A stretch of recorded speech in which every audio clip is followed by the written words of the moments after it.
I'm delighted to be joined now by Jo Bartosch, who's the assistant editor at the Critic, to talk about a small, tiny little moment of sanity that we get in the trans madness, and we have to celebrate every single one of them. Jo Bartosch, thank you for joining us.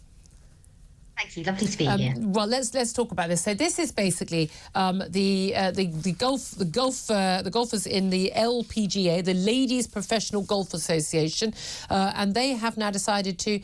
It's not quite all men, but largely banning men from competing against women in their competitions. This after a trans-identified man, calling himself a trans woman, Hailey Davidson, came within one shot of qualifying for the US Women's Open in June. Tell us what happened there, and tell us how this process has come about.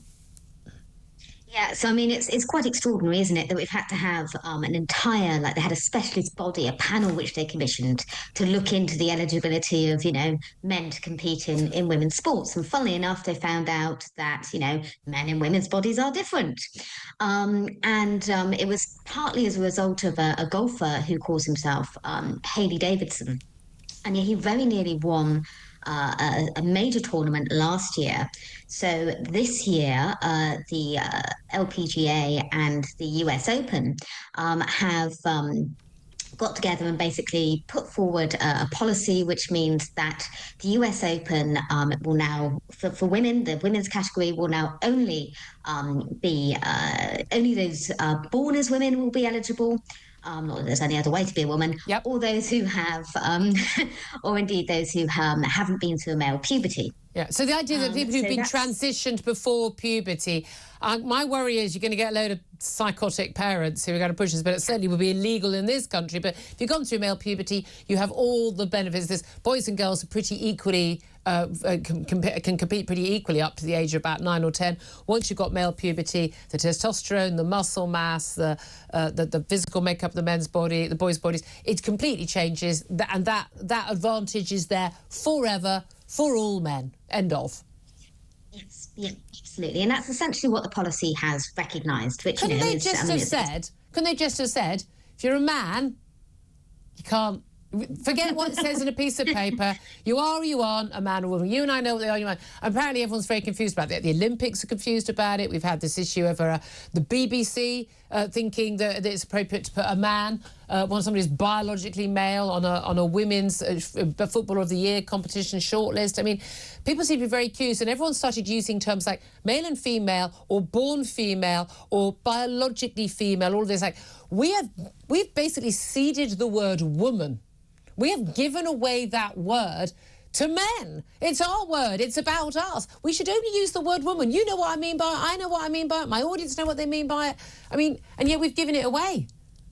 Yeah, it's incredibly frustrating, isn't it? And I mean, once you sort of lose the power of language and naming and all those really fundamental things, communication itself becomes very difficult. I mean, with relation to this particular case, I know he's gone on sort of social media and he seems sort of very angry about this, but ultimately he can still compete in sport. He can compete in the males category. I mean, well, this is the thing, because actually our headline, we'll just put the picture of Hailey Davidson back up again, because we have this sort of headline. You know, these shortened versions of headline, trans ban. And this is the thing, we often have trans-identified males, they're men, they're athletes, who say, this is awful, we're being banned from sport. No, you're not. You can compete in your own sex category because you're a man. And if you can call yourself trans, by definition, you know that you were born a man, so you know that's the category you should be competing in. And whether it's running or weightlifting or boxing or golfing, of course it makes a difference if you're a man or a woman. We know, he's a big, strong man. He's taller, he's stronger, he can hit further. He's got, longer arms and legs. I mean, of course he's going to be able to win tournaments competing against women who are biologically not men. Yes, quite. I mean, it's utterly ridiculous. It's about, I think, imagining that men and women can compete on an even playing field is almost like, imagining a man can give birth. It's well, no, there are lots of mad lunatics who think that's possible too. But again, this thing, but how did this come about? Because we're seeing this sort of sport by sport by sport where actually a lot of these changes, they're basically this is just sneaked in, and then trans people are allowed to compete in the wrong sex category. Women start losing out. A lot of women now speaking up. But it seems to me most of the times when this comes about, these changes come about in these individual sports bodies, is actually when the women say, nah, we're done with this. Enough is enough. We all wanted to be kind, we wanted to be nice, we didn't want anyone to call us a bigot or a transphobe, but actually this is unfair, it's unreasonable, and in the case of, say, boxing, you know, it's dangerous for women as well. And so we're not going to play anymore. We quite, in some cases, women literally saying, we won't play, we won't compete with someone like that. It's taken women to stand up and say to these bodies, often, by the way, a lot of these bodies run by men, and frankly lunatic women who've been captured by this ideology, that they just won't put up with it anymore. Yeah, I mean, with this case, I know there were 275 female golfers who signed a letter in protest about Hailey Davidson being allowed to compete. So it's not as if there hasn't been a significant grassroots push against this for a long time. And I know that the policy of allowing men to compete alongside women was only actually introduced in 2010 because they had a legal challenge, funnily enough, the details of which I'm not clear on. But it does seem very likely that this would have been sort of, you know, a trans lobby group or some such pushing, basically.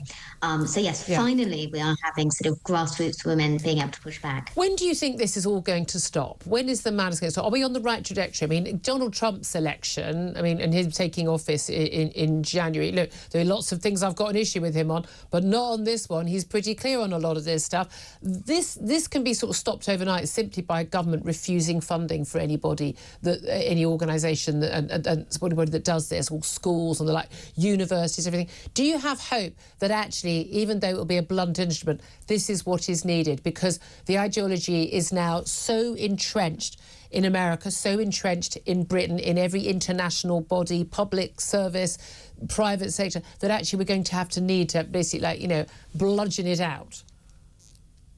Yeah, I mean, I've been writing on this for nearly a decade now.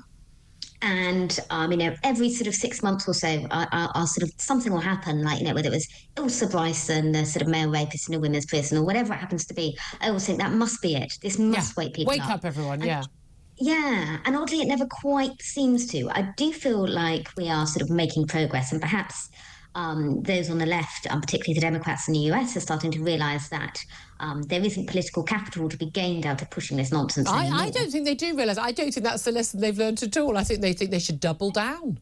That's the terrifying thing. But, I mean, this government, you know, we've got a Prime Minister who doesn't even know whether all women do or don't have a penis, which I still find terrifying. By the way, we haven't done this for a week. Ladies, should we do our little check, little weekly check for whether or not we've grown our penis? Yep. No. Still haven't got one. Still haven't got one. I mean, it's just weird. You'd think by now it would have happened, wouldn't you? I mean, but do you think that we might see more bodies standing up? And as people sort of thought there's going to be this backlash, you're going to be punished. But actually, when this stuff is cheered on by the average man and woman in the street, and when there isn't a big backlash, because actually, you know, if you stand firm against this stuff, and say, look, you're perfectly welcome to compete. You're just not competing against women because you're not a woman. That actually more and more sports bodies, more and more organisations will begin to be a bit braver. Yeah, I do think the more people speak out, the easier it becomes. I also think the more people realise that this isn't a sort of, you know, delicate, marginalised group. Quite often these are men with a fetish, quite frankly. And I think sort of getting those sorts of things out in the open will galvanise. And again, that's something people don't like to talk about, but actually a lot of the case this is. And there's also, and again, and a lot of very average male athletes who just want a chance to win something, and they know that's the category. I don't know why we don't just let them compete in, you know, the under-15s football. Why don't they just go and beat those kids instead? I mean, but that's the same difference, isn't it? Joe Bartosch, always good to talk to you, assistant editor of the Critic. Has been a fine campaigner on this. Philip Ingram, I mean, look, you're in the military. One of the things that Donald Trump is talking about is removing every trans soldier from the military, including from very senior figures in the American military. I feel uncomfortable about that. I don't want people I don't care whether you call yourself Sheila if you were born Gary. I don't care. I care if you're in a change and making other women feel uncomfortable or things like that, or other than that, or if there's unfairness, it's unsafe for women. Other than that, I just think people should be allowed to live their lives as they choose. But what do you make of what Donald Trump wants to do on that front? Well, I think Donald Trump removing people from the military who have got a full career and are still contributing and will have experience is wrong. That's a step too far. You should be able to accept people however they are, but you should recognise, and I never thought I'd ever see golf leading the way in sport, but you should recognise what golf's doing. That there are effectively two sexes, men and women. Not effectively, there just are. Yeah. men and women. That's the thing in the military. You have to deal with facts. But I find it very worrying that there's so many in the military who don't deal with basic facts. But I don't think one needs to go as far as Donald Trump. I would say that is transphobic, because we did have this policy for years about gay people. The idea that gay people couldn't serve in the military, and was it no, don't ask, don't tell policy? Well, yeah, America don't ask, don't tell. In the UK, it was illegal, and people were left with hounded out. They were not just hounded out; some were left with actual criminal records. Yeah. And then before that, women were thrown out of the military for getting pregnant. So the military tends to be years behind where society is. But then it tends to adopt everything a little bit too much. Donald Trump's sort of getting his policies wrong on it, but I think he's sending a strong message out to people. That is very interesting to hear that perspective. Philip Ingram, thank you very much.